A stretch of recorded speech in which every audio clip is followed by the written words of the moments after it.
¿Cuál es la percepción que usted ha tenido respecto a este mensaje presidencial? Suena redundante a veces, pero creo que de la mirada suya como es presidente del Consejo de Ministros, con experiencia de hombre de haber trabajado en la administración pública y también como observador permanente del acontecer político, económico, social, ¿qué opinión tiene respecto a esta primera? Bueno, primero es el reflejo de la personalidad del presidente, ¿no? Ya vimos el mensaje de Arlan hace 10 años, era casi 2 horas, acá con las justas llegó a 30 y algo minutos, con las interrupciones, pero en realidad estaba contado en 30. Muestran la personalidad del presidente, o sea, simplemente un presidente tecnócrata que va a tener obviamente que hacer grandes esfuerzos en la política para moverse en este escenario que hay ahora, y que solamente dijo lo mínimo indispensable que tenía que decir, no fue más allá, al extremo que hubieron temas que son importantes para la población que apenas fueron mencionados. Pero obviamente el mensaje del presidente simplemente como acabo de llegar, acá estoy, nada más. Después ya viene, cuando llega el presidente del Consejo de Ministros, ahí sí va a tomar todo el tiempo que haga falta, ¿no? ¿Quizás es un esfuerzo de no generar demasiadas expectativas? Bueno, las expectativas las han ido generando no solo desde la campaña, sino sobre todo a partir del momento en que termina la segunda vuelta, antes de la proclamación. Y más aún cuando, en mi opinión, es un error, porque no hacía falta, cuando anunció a los ministros 13 días antes del 28 de julio. Entonces ya los proministros estuvieron dando anuncios y haciendo anticipaciones, y que obviamente eso crea una serie de expectativas, no solamente en el ámbito de los medios de comunicación, en el ámbito privado también. Yo estaba en varios sitios en que los he escuchado dando conferencias, mesas redondas, ya anunciando cosas que realmente podían subir la expectación.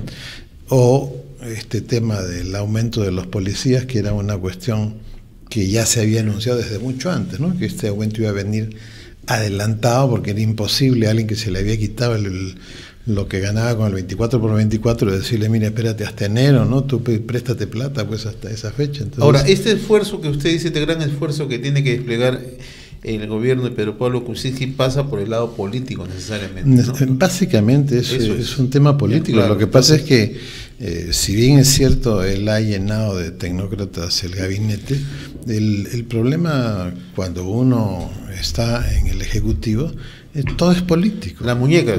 Todo es político. Y si uno pone a un ministro que es demasiado sabio en su materia y que no sabe nada de política, ese va a ser un ministro que va a estar debajo de la mesa, no va a aparecer en ninguna parte. Y lo que el presidente necesita es que el ministro aparezca. ¿Y tiene operadores desde su punto de vista políticos que puedan hacer ese trabajo? Bueno, tendrá que estructurarlos en Palacio.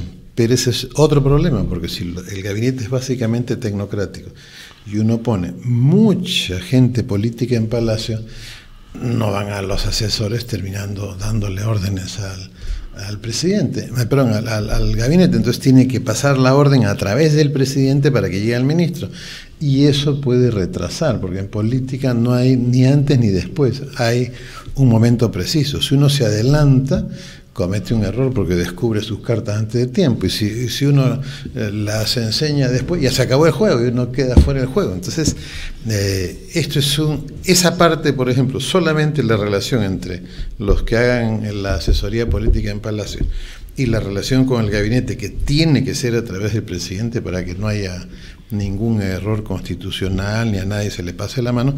Eso ya es un desafío que ojalá que lo puedan cumplir debidamente. De ahí ya viene, son 3 áreas en las que se mueve uno cuando está en el gobierno: el área interna del gobierno, el área de la relación con el Parlamento y el área de la relación con la ciudadanía en general. Esas son 3 áreas en que se manejan como si fueran esos malabaristas chinos con los platos, ¿no? Que le tienen que dar vuelta a todos los platos. Acá es así. No solo es el presidente, es todo el equipo que está alrededor, tiene que permanentemente estar en las 3. ¿Y qué pasa si parte de esa sinfonía falla? Bueno, si parte de esa sinfonía falla, hay un error que habrá que tendrá un costo político, e inmediatamente tiene que cambiar el músico. Porque esos presidentes que protegen a su músico, no, yo respaldo a mi músico porque está tocando, no sé, un vals criollo y todo el resto está en polka, no, yo lo respaldo. No, no lo puede respaldar, lo tiene que cambiar. Si no, el que termina pagando los platos es el presidente del gobierno. Claro, porque todo error de un ministro gira, ¿no?, contra el activo político del presidente. Del gobierno en general. Del gobierno. Y en última instancia, en el país, ¿no? ¿Eso es lo que le pasó al presidente Ollanta? No, el presidente Ollanta lo que le pasó es hacer vamos a ponerle un ejemplo acá que estamos en los medios. Esto es como pretender tener un canal de televisión de circuito abierto y estar transmitiendo en circuito cerrado. Todo uno se mira el ombligo todo el tiempo y cree uno que todo el mundo lo está mirando.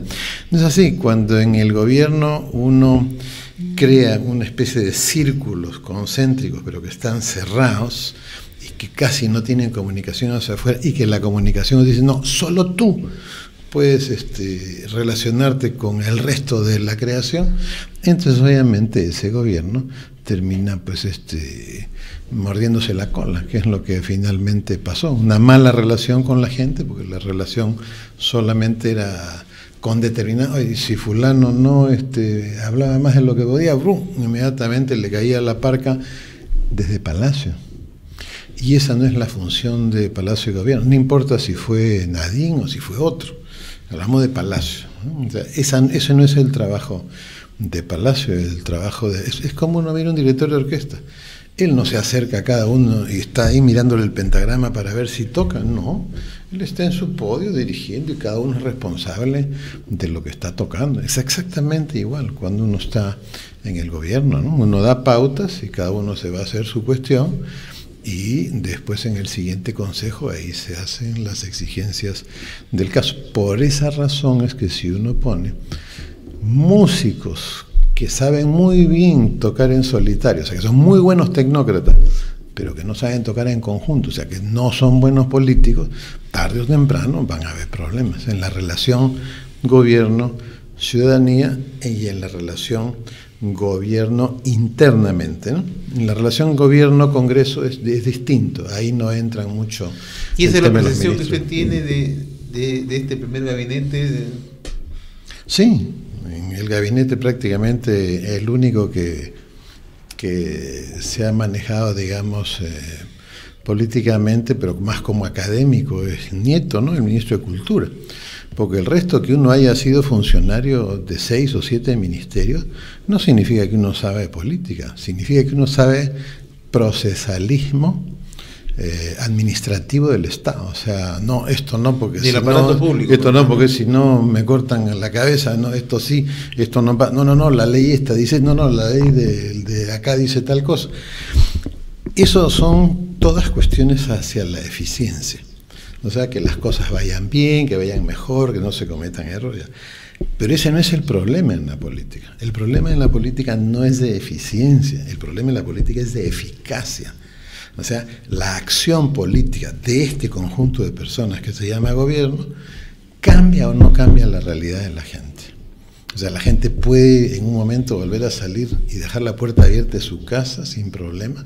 O sea, yo voy a mandar a mis hijos del colegio y cuando salgan no van a pensar que Miguel Grau es un pintor. O sea, significa que aprendan historia, que aprendan humanismo, que aprendan geografía.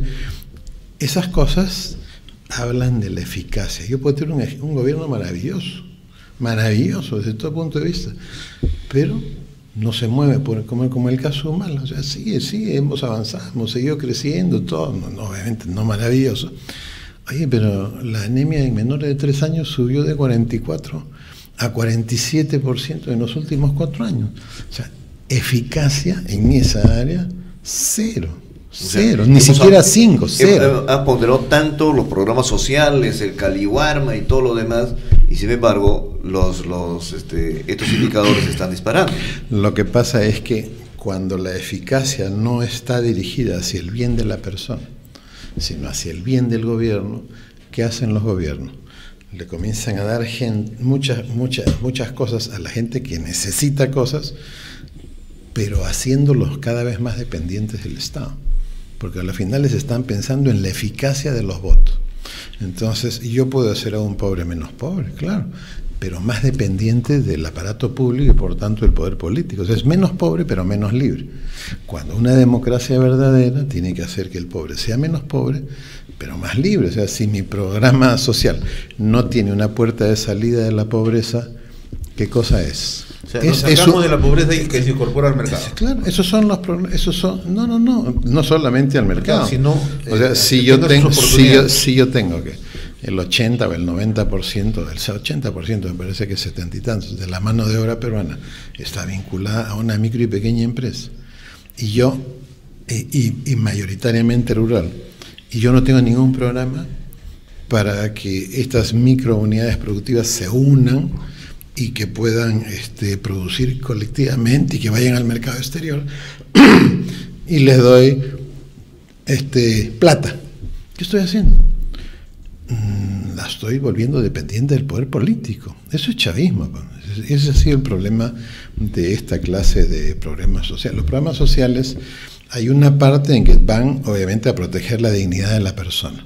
O sea, si un pobre se muere porque es pobre y no tiene atención de salud, yo le doy salud gratuita. Pero le doy salud gratuita y subsidiada en tanto yo no modifico su forma productiva. Pero apenas modifico su forma productiva, la salud que yo le daba subsidiada va a pasar a ser seguridad social, porque yo lo formalizo a través de la vía productiva. Y estos burócratas y tecnócratas que hablan de formalización por la vía administrativa, eso ha fracasado en todas partes del mundo. Eso no existe. Si usted dice, mientras más bajo el IGB, más se va a formalizar las personas, eso no es así. Uno tiene que tener programas definidos de asociatividad intensiva, sobre todo rural. Eso es lo que discutimos, lo que veíamos hace un rato, por ejemplo, con los presidentes de las regiones, ¿no? Cuando tomamos el ejemplo del agua, ¿no? Se supone entonces que ¿qué pasa si mañana decimos vamos a bajar un poco la tarifa del agua ya de 50 a 45, ¿no? Y hay ciudades en el Perú que no quieren pagar un sol. Sí, ¿no? Y así lo bajes 20, 30 soles, no van a pagar. No es que no quieren, no pueden. O sea, ¿por qué no hay partidos políticos en las zonas rurales? Porque una persona no va a dejar de comprar pan para sus hijos, para el desayuno, para mantener el local del partido, para comprar papel, un lápiz. No puede. Esa es la racionalidad y la lógica de decir, ok, esta persona para comprar una aspirina tiene que dejar de comprar un pan. Entonces yo le tengo que dar la aspirina gratis. ¿Pues? Por eso a mí me tocó crear el Seguro Integral de Salud, con esa racionalidad. Ahora después que han metido ahí a fulano, a mengano, les han quitado beneficios, es otra cosa, ojalá que se recuperen. Pero yo no puedo pretender, si yo le voy a dar luz, agua a toda esta población pobre, que van a dejar de comer pan para pagar esa, no. Tiene uno que paralelamente a todo esto uno que hace, cambiar las formas productivas, pero si el problema en las zonas rurales del Perú son las formas productivas individuales.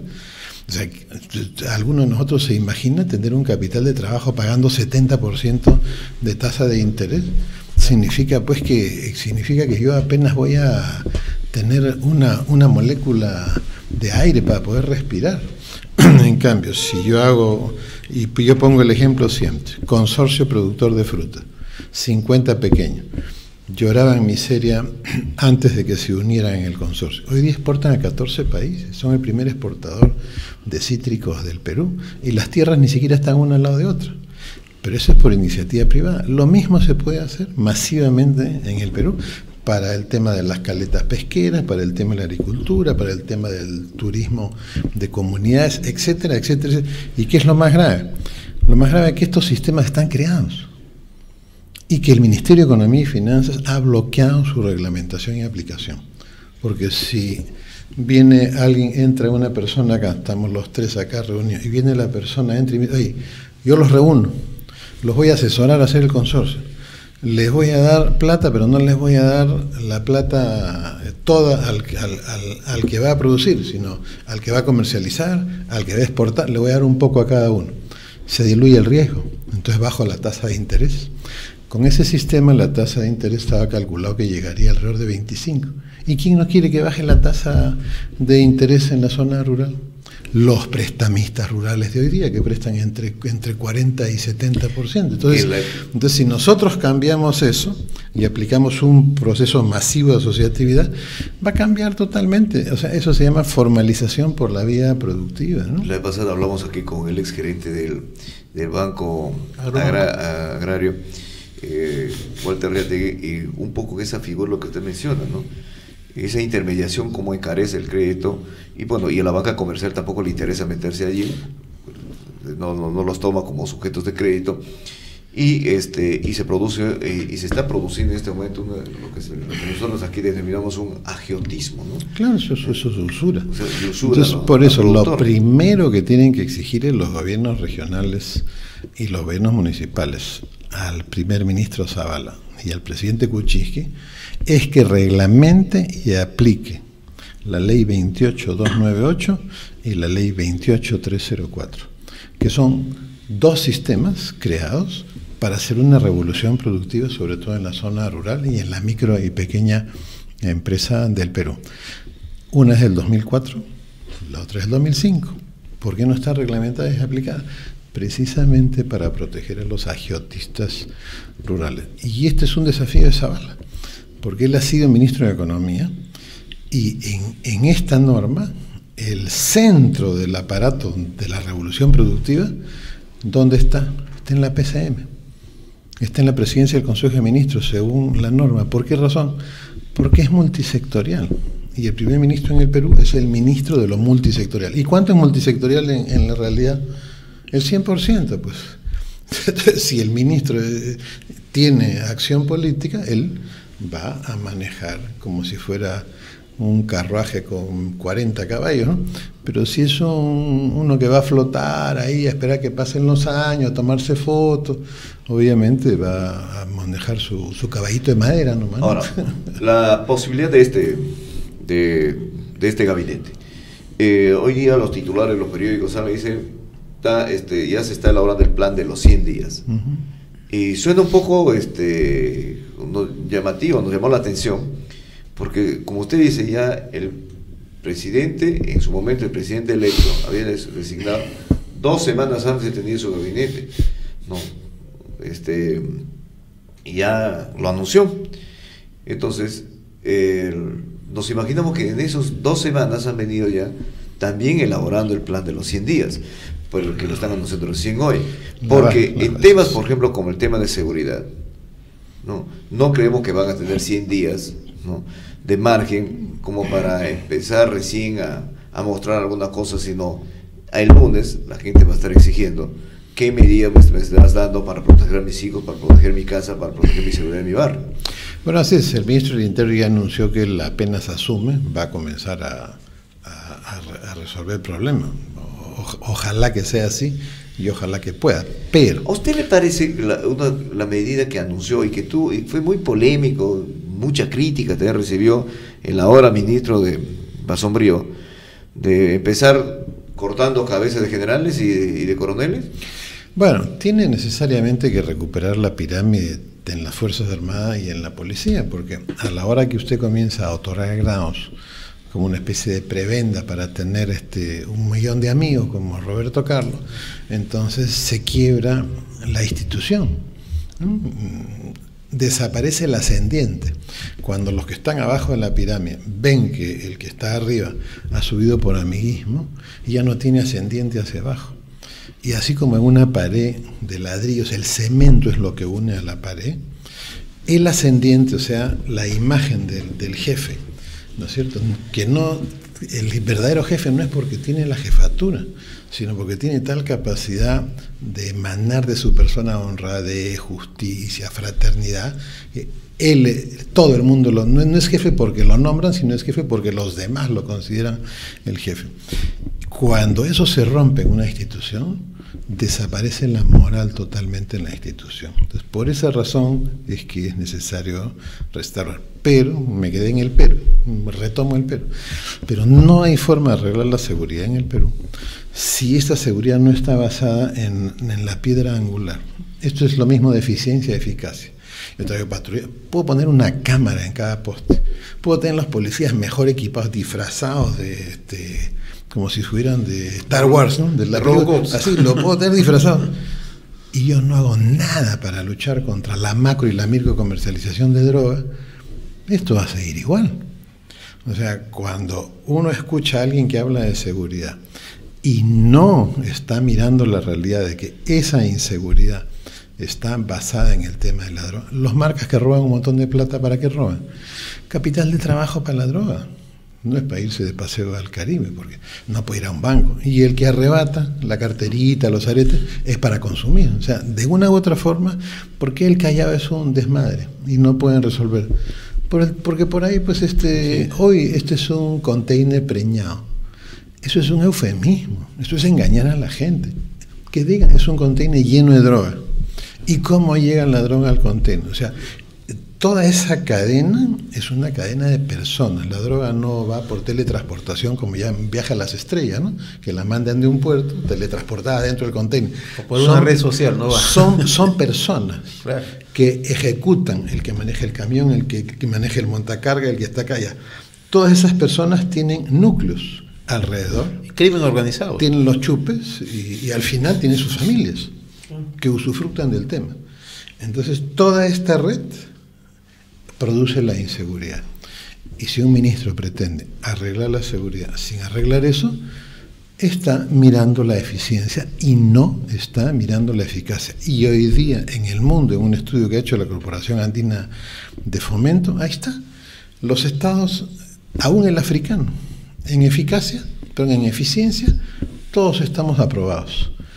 Pero en eficacia, el Estado peruano está jalado hace varios años, ¿no? En el estudio. Es un estudio muy, muy bueno porque le pone encima, y yo he planteado eso en el Congreso Mundial de Administración, oye, he leído todo el programa y todo es sobre eficiencia. No hay nada sobre cómo resolver los problemas a la gente.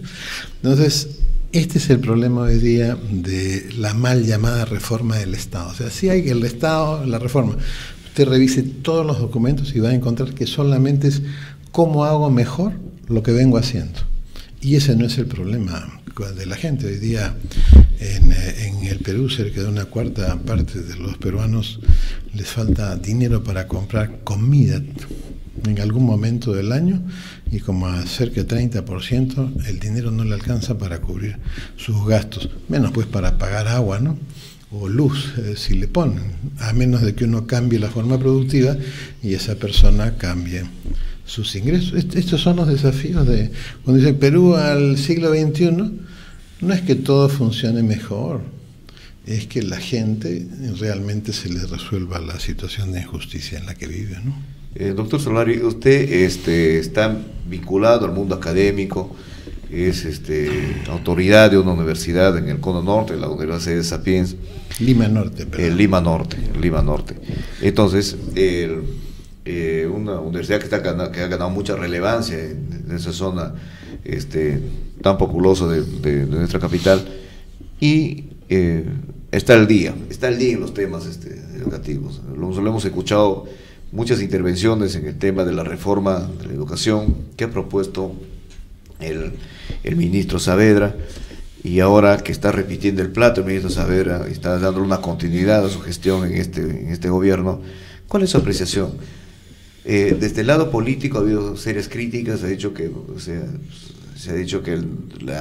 se ha puesto en tela de juicio incluso la gestión del ministro Saavedra, que ha sido poco eficaz, como usted dice, ¿no? Eficiente quizás, vamos a tomar sus términos, pero poca eficacia en solucionar los temas que necesita, ¿no?, la comunidad educativa para avanzar, ¿no?, sobre todo, ¿no?, en lo que tanto se ha publicitado, esa famosa prueba PISA, ¿no?, una de las pruebas para medir la capacidad lectora y la comprensión de la comprensión de lectura y matemáticas de los estudiantes.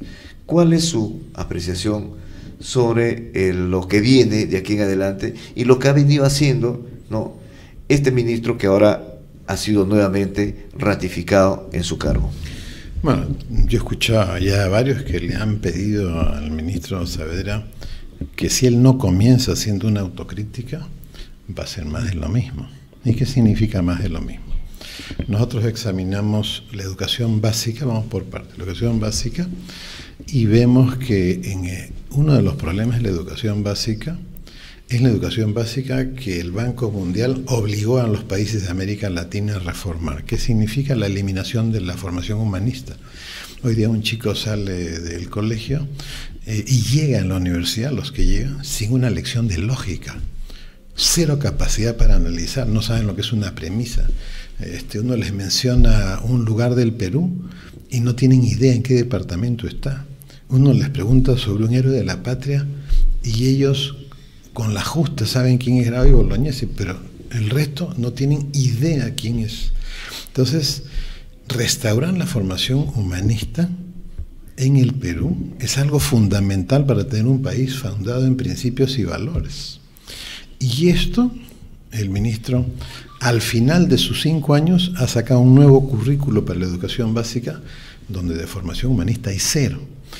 Está 5 años, o los años que usted, no puede ser que al final plantee un currículum. Ese es un problema. El segundo, no consensuado. En la Constitución dice que el Estado determina la política de salud, pero en educación dice el Estado coordina la política educativa. ¿Y por qué dice coordina? Porque el propio Estado, la Constitución, etcétera, etcétera, consideran los padres de familia los primeros educadores de los hijos. Entonces, un currículum que no está consensuado con los profesores o con las asociaciones de padres de familia es un currículum impuesto a la fuerza.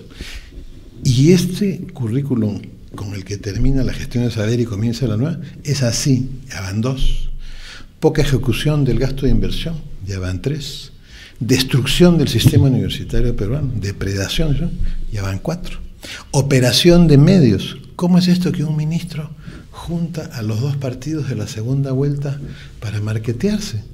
Cuando el ministro tiene que esperar que termine la segunda vuelta y ahí, en la comisión de transferencia, entrega lo que tiene que estarse marketeando, haciendo operaciones de medios.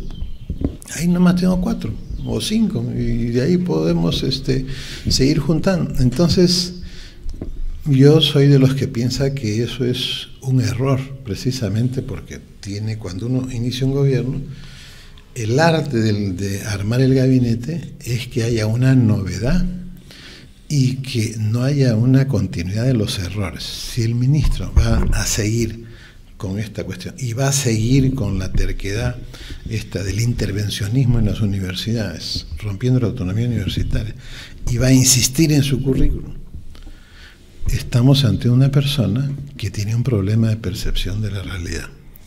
Y cuando una persona tiene un problema de percepción de la realidad, ¿qué significa eso? Que cree que solo él puede salvar a la educación en el Perú.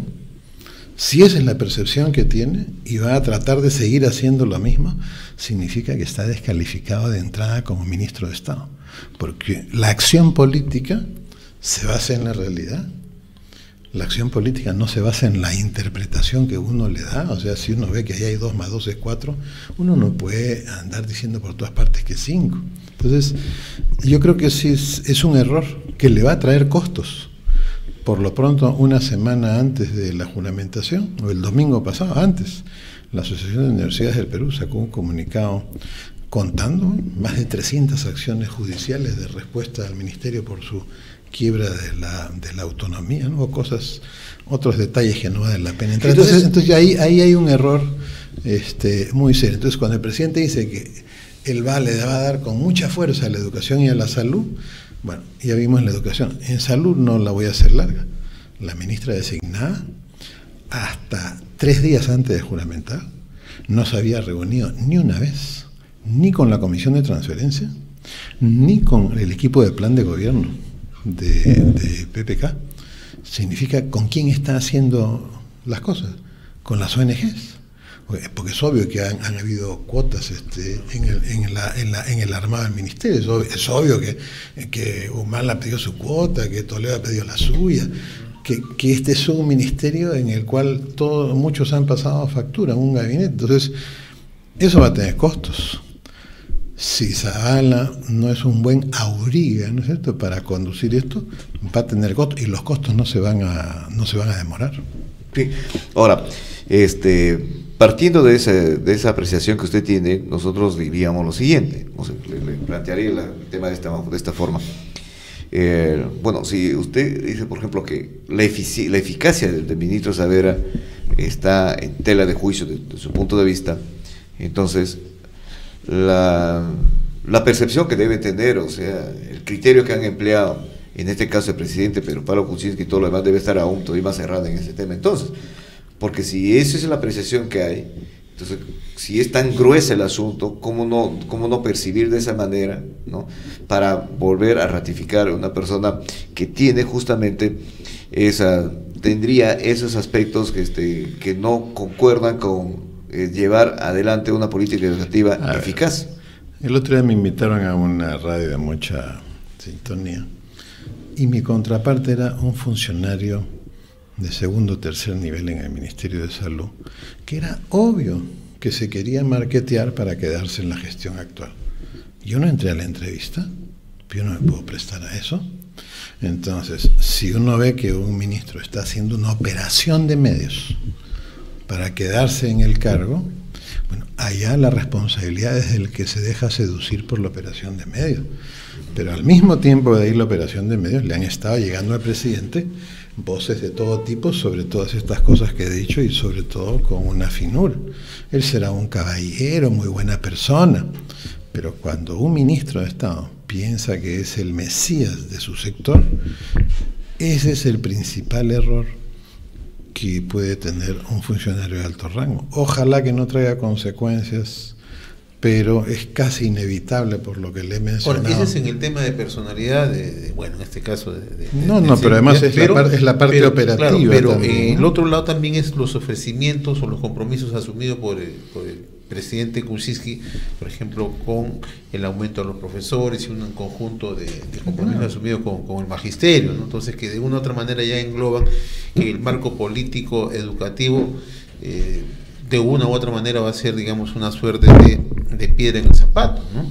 Bueno, va a ser una piedra en el zapato por dos razones fundamentales. La primera es porque hoy día una buena educación se funda en maestros muy bien formados. Y eso significa una gran inversión en formación de maestros y convencer a los maestros que la evaluación no es para sacarlos del puesto, sino es para ver las áreas de flaqueza y fortalecerlas. Si el ministro quiere botarlos de la educación porque no pasan una prueba, el que se tiene que ir es el ministro.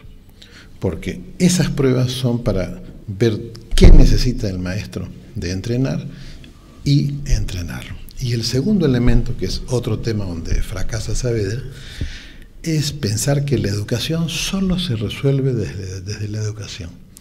Hoy día hay suficiente evidencia para saber que la anemia tiene una intervención directa en la determinación de la calidad de cerebro que va a tener el niño.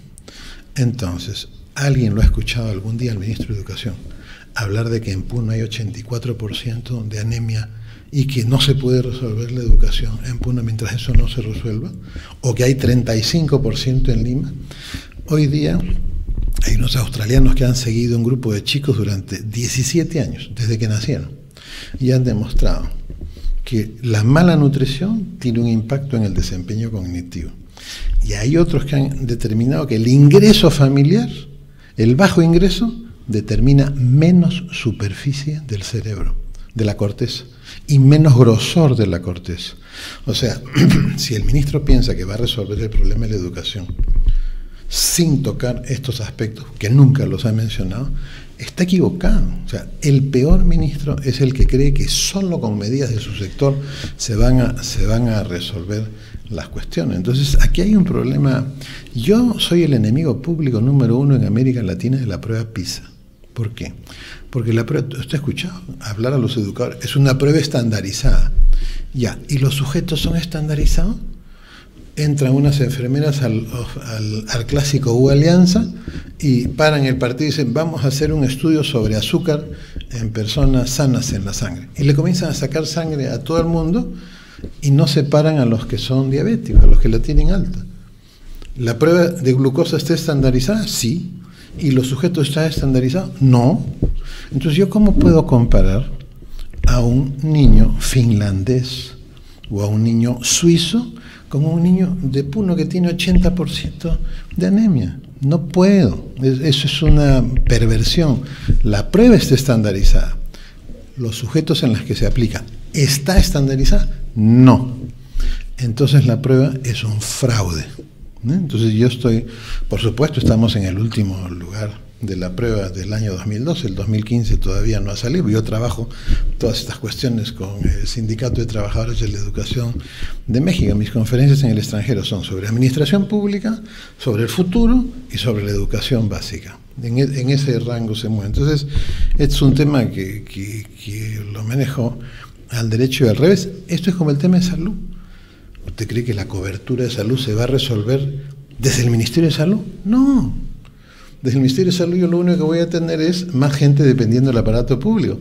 Pero si yo hago una revolución productiva rural, la gente que hoy día recibe salud subsidiada va a pasar a tener seguridad social, con su pensión, con todo, porque tiene una formalización por la vía productiva. Es decir, nos unimos nosotros acá con otros 100, hacemos nuestro consorcio y automáticamente... ¿Y por qué esto es importante, esto que menciono ahora? Porque China tiene una explosión de demanda de alimentos. Y nosotros, que somos una despensa, casi no le exportamos nada. Entonces acá le estoy poniendo cómo el problema de la cobertura de salud se va a resolver por la vía de la economía y la producción. Igualmente, el problema de la calidad de la educación no se va a resolver si no resolvemos el problema de nutrición en los territorios olvidados. Parte de la solución de la educación está en el Ministerio de Salud, parte de la educación de salud está en el Ministerio de Agricultura, parte de la educación de la solución de educación está en el Ministerio de Vivienda, en el Ministerio de Transportes. Eso no lo está mirando así el ministro. O sea, una solución integral.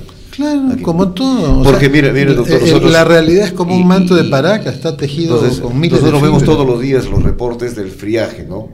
Del hielo y todo lo demás, y vemos caminando y dicen, y estos niños caminan 3, 4 horas para ir a su centro educativo. Y no solamente se da allí en las zonas altas, sino se va a todos sitios. Nosotros que viajamos siempre a provincias, a regiones, nos damos cuenta de ello, ¿no? Y encontramos en la carretera niñitos levantándose la manito para ver si le dan un aventón en un carro, una camioneta que pasa. Entonces, la pregunta es entonces, si el Ministerio de Educación y las autoridades saben, ¿no?, que es imposible un aprovechamiento académico en una zona rural, cuando un niño sale a las 6 de la mañana o 5 de la mañana de su casa para venir y llega a las 8:30 a su plantel y tiene que salir a la 1 para llegar a las 5 de la tarde a su casa, entonces ¿cómo va a asimilar?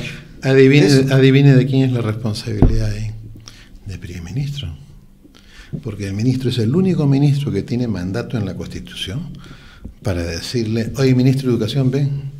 Oye, ministro de Salud, ven. Oye, ministro de Transporte, ven. Es el único, aparte del presidente, que puede citar a ministros para coordinar sus funciones. Eso dice la Constitución. Pero si el presidente del Consejo de Ministros cree que su función es ser el vocero del gobierno y salir a hablar y apantallarse y todo, y no hace ese trabajo, peor es el presidente que no lo manda a su casa, ¿va? Y ese es el problema que hemos tenido. Entonces, entonces ojalá Zavala asuma, o sea, que usted puede ser un primer ministro que flota, está ahí, ¿no? Sale, se toma la foto, hace discursos para la droga, y flota. Pero el verdadero primer ministro acá es el ministro de lo multisectorial. Y si el ministro se amarga porque lo llama el presidente del Consejo, lo único que tiene que decir es pedirle al presidente que lo remueva, porque quiere trabajar de solo. Y eso deben entender, si bien es cierto, cada ministerio es responsabilidad del ministro al que se le confía, porque así dice la Constitución, el gobierno es responsabilidad del presidente del Consejo y del presidente de la República. Porque cuando uno se ve, por ejemplo, hemos visto durante nuestra infancia, nuestra juventud y todo lo demás, las películas, famosas películas americanas que vienen, y cuando están ambientadas en zonas rurales, siempre hemos visto, por ejemplo, un ómnibus, un bus amarillo de otro color que pasa por las grandes carreteras recogiendo niños que llevan a su colegio, ¿no? Y eso tiene una lógica, ¿no? Porque imagínense las distancias que tienen que recorrer estos niños, ¿no?, sin comer, y para llegar a su colegio, ¿no?, recibir clases y después volver a su casa y supuestamente hacer la tarea. Entonces ahí usted tiene pues que resolver el tema de las casas calientes, que hoy día son una iniciativa privada de la señora Pilar Nore, ¿no? Yo la encontré en el aeropuerto yendo a pasar el sombrero a varios sitios, cuando eso debería ser una cosa del Ministerio de Desarrollo Social. Entra el tema pues del tema de modificar el tipo de escuela, el maestro unidocente, las escuelas unidocentes, que son los maestros, que son los verdaderos héroes, ¿no es cierto?, de la educación en todos los países del mundo, la escuela unidocente. ¿Qué facilidades tiene ese maestro unidocente? Eso es del Ministerio de Educación. Y obviamente del primer ministro y de los ministerios productivos son el tema de modificar el ingreso. Para la hora que usted modifica el ingreso y la forma productiva, se vuelve una exigencia natural el medio de comunicación. Ahí recién viene su bus amarillo. Entonces, el problema es que si uno mira el índice de densidad del Estado de Naciones Unidas en ese territorio que usted menciona, se va a dar cuenta que donde es la mayor necesidad, el Estado tiene una presencia escasa. ¿Por qué? Porque no hay votos, ¿no? No hay votos, unos miserables la gente que toma esas decisiones, ¿no? Más donde hay más votos. Y ahí donde hay pocos votos, poca inversión. Esos son las clases de funcionarios que hay que votar, me van a disculpar, a patadas del Estado. Y yo he escuchado, cuando todavía no estaba en estos temas, en una conferencia en mi sociedad científica, un funcionario que ya no está en el ministerio, este centro de salud se cerró porque no era rentable, en una zona donde la gente no tenía plata para comprar comida. ¿Se imagina? Costaba pues 5 soles la consulta. O este colegio se cierra porque tiene solamente 15 alumnos. Claro, es una locura. Es como si una universidad católica no tuviera facultad de educación. O sea, una cosa así, la voy a cerrar porque no es rentable. La tiene que mantener aunque sea subsidiada, porque ese es el centro del tema doctrinal. En este caso, y el problema, mire, no es que el problema no es el Estado. El problema son las personas que actúan en su nombre. Cuando uno observa en un ministerio que hay personas que están actuando, nadie sabe en nombre de qué, tiene que sentarlas a no hacer nada y si puede las tiene que retirar del Estado.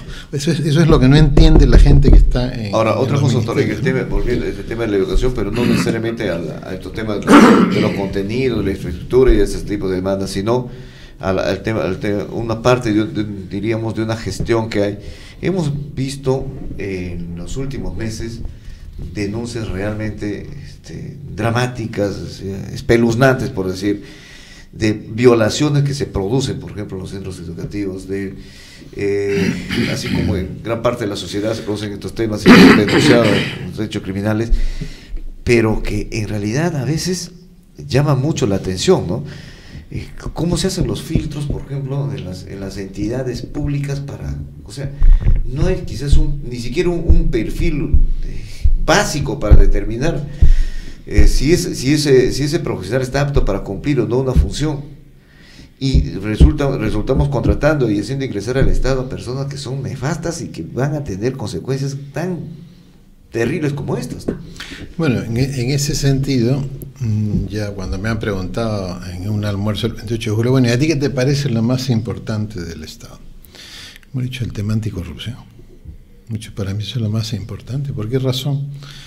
Porque cuando un fulano cobra una coima y después va y paga un colegio, está pagando el colegio con la sangre de los pobres, porque esa es plata de los pobres, ¿no? Cuando un funcionario compra sobrevaluado, está comprando con dinero que debería ir a atender a los pobres. Cuando recibe una coima para hacer algo irregular también. Entonces, el tema anticorrupción es crucial en el Perú. Primero por la cantidad de dinero que no llega a los pobres por corrupción y que debería llegar.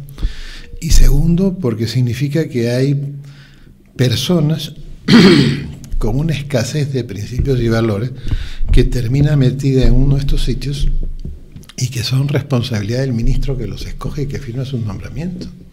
Por eso cuando hay un caso, ¿te has visto ahora? Oye, se cayó un puente que construyeron no sé dónde, Corea. ¿Quién renunció?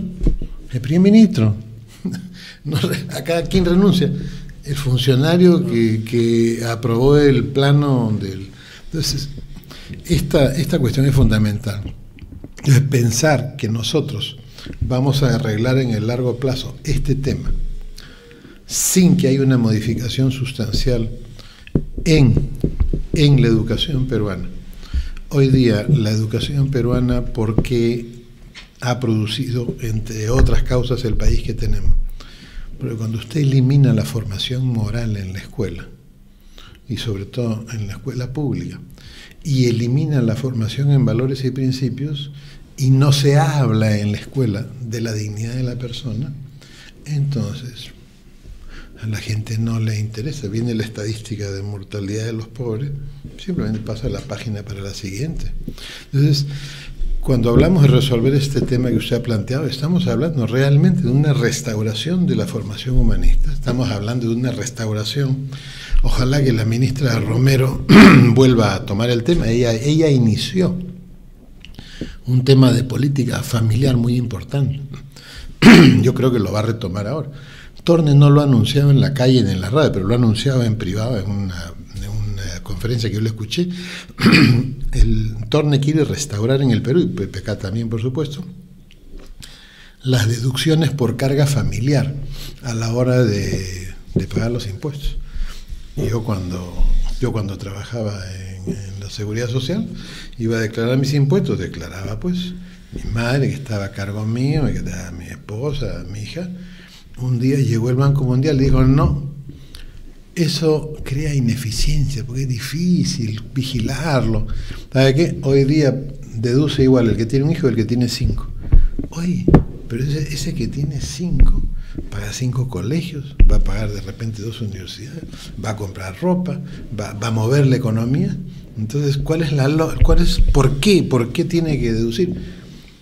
Porque el Estado tiene que ayudarlo, porque esa persona va a contribuir con 5 ciudadanos que van a sacar el Perú adelante. O sea, pero esa lógica no entra pues en el burócrata del Ministerio de Economía y Finanzas que dicen, no, más eficiente, yo voy a recaudar más si tengo que controlar menos. Entonces, ¿sabe? Se elimina la deducción por carga familiar. Hoy tiene un montón de gente que está a cargo de sus suegros, los abuelitos. No deduce eso. Eso, por ejemplo, es una política tributaria familiar.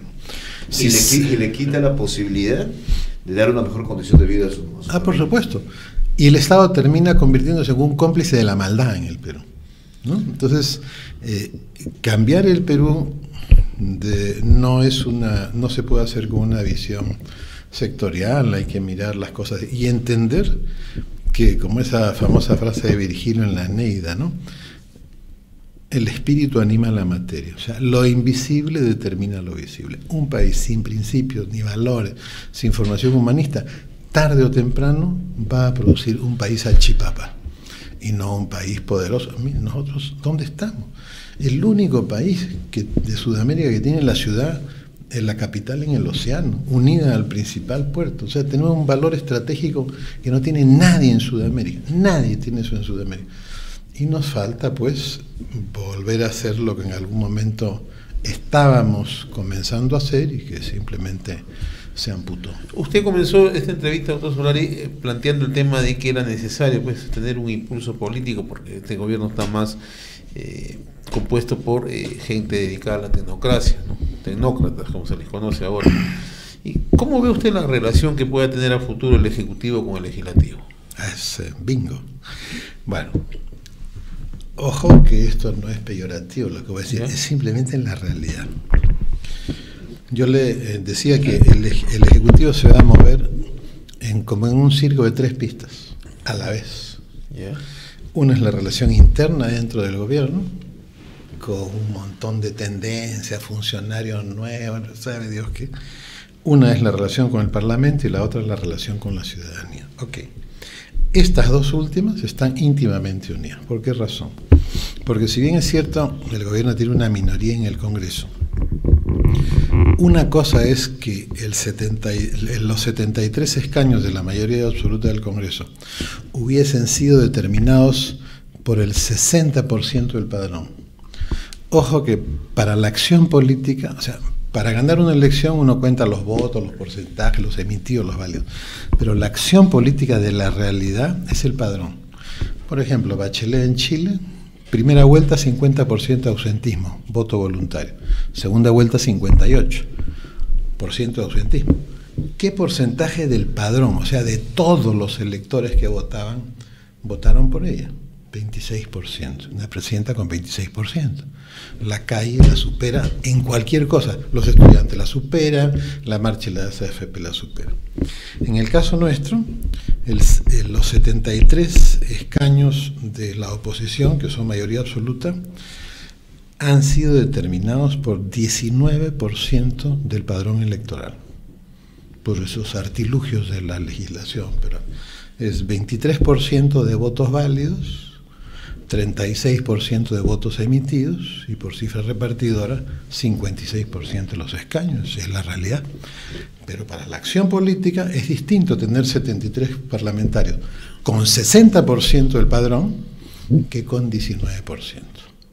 Porque mientras que tiene que hacer una negociación con un hecho objetivo, que es una mayoría absoluta del Parlamento, sin embargo, aquí en la calle, donde es su negociación, la negociación es con el 80% que no votó por esa mayoría. Y ahí viene pues la realpolitik, ¿no es cierto?, que decía Bismarck, o sea, no debe hacer más de lo que debe hacer, ni tampoco menos. Ejemplo, yo tengo un proyecto de ley que va a favorecer acá al señor Hernández y a su ultra grande corporación que tengo, y viene de un ministerio, sabe Dios cómo, pasa por el Consejo de Ministros y llega al Parlamento. Y usted, que es el jefe de la bancada, dice, oye, esto huele a anchoveta podrida. Y su mayoría lo manda al archivo. Punto en contra para el gobierno, que pretendió pasar una ley que protege intereses personales, punto a favor para el Parlamento. Pero si viene un proyecto de ley que favorece al 80% que no votó por esa bancada, y usted se lo bocha porque eso le puede quitar votos más adelante, el punto es en contra de la bancada que manda al archivo esto, y punto a favor, y por cada cosa que sea buena para el 80%, y que esa mayoría lo mande al tacho, habrá una unión cada vez más fuerte con el 80%. O sea, no es cierto que el país esté fraccionado en dos. Para estar fraccionado en dos, los dos partidos que pasaron a la segunda vuelta tendrían que llenar el espacio público, y ninguno de los dos lo llena, porque los dos tienen menos de 10.000 militantes. Segundo, ninguno de los dos ha tenido 60, 70, 80% de los votos sumados, los dos partidos, ¿no? Y al final uno tiene 4.600 militantes y el otro 7.700. O sea que no es cierto que el país esté fraccionado en dos. Las fuerzas se determinan por los resultados que tienen. Si hay 73 parlamentarios, tiene que moverse en esa relación, sí, pero tiene que moverse en esa relación distinto que si el 60% de los votos hubiera determinado a esa mayoría. Entonces ahí viene la pregunta. ¿Este gobierno así armado puede hacer estas distinciones y jugar ping-pong a cuatro manos, como si fuera una diosa hindú? No sabemos, pues. Eso lo vamos a ver, a ver en el camino. Y el primer signo va a ser el mensaje del primer Zabala y la respuesta inmediata que va a haber. Parece que va a haber sangre en el ojo por el tema, ¿no?, de no haber votado a favor de Salgado de parte del partido de gobierno. Veremos cómo manejan y cómo negocian eso, ¿no? Bueno, nos imaginamos que sí, que va a haber pues sus retorcijones ahí en el...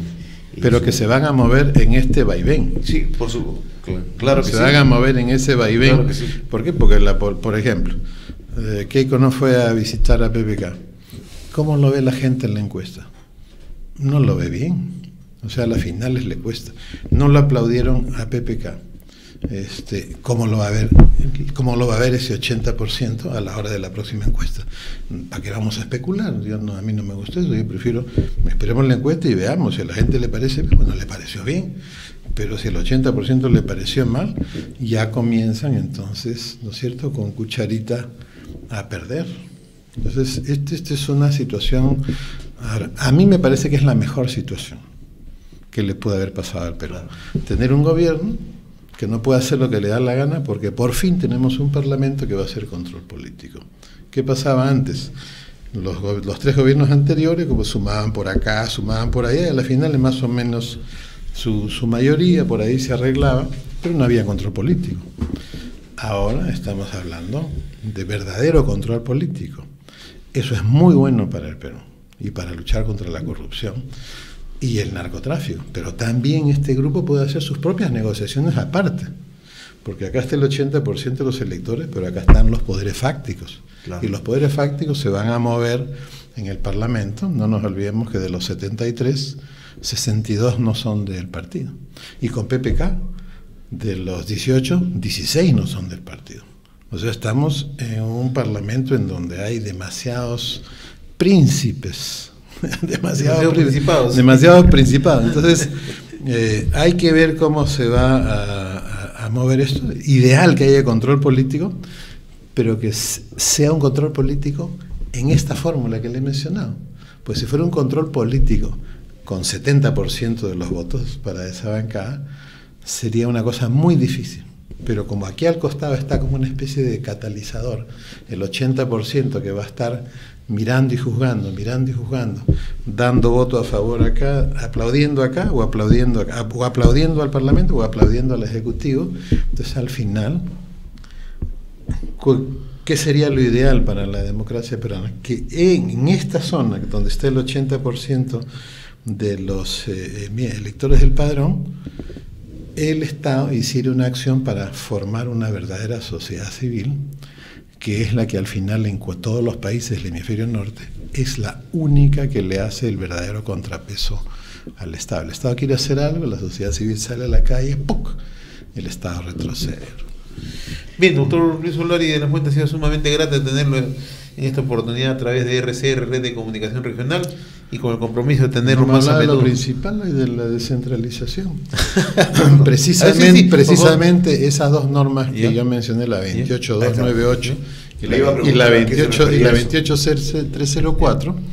La primera es una norma que da estímulos para que las pequeñas unidades productivas se constituyan como empresas productivas capitalizadas y tengan acceso a unos sistemas de financiamiento rural en los cuales la producción ya está vendida antes de que se siembre. Todo asegurado. Se hunde el barco con el producto, paga el seguro, hay una helada, paga el seguro. ¿Ya? Eso está ahí. Y la otra, que es una que tiene 5 sistemas para empujar esto adelante. ¿Qué significa eso? Significa descentralización económica. El inicio de la centralización en el Perú es la concentración económica en pocos territorios. Obviamente la gente vino detrás buscando empleo y se concentró la gente, y como el presupuesto se distribuye según donde está la gente, se concentró el presupuesto. Así llegamos al siglo XXI. Como han ido creándose ahora nuevos centros de centralismo con la creación de las regiones, ¿no? Pero las capitales entonces están concentrando mayores recursos. Pero aquí viene lo grave.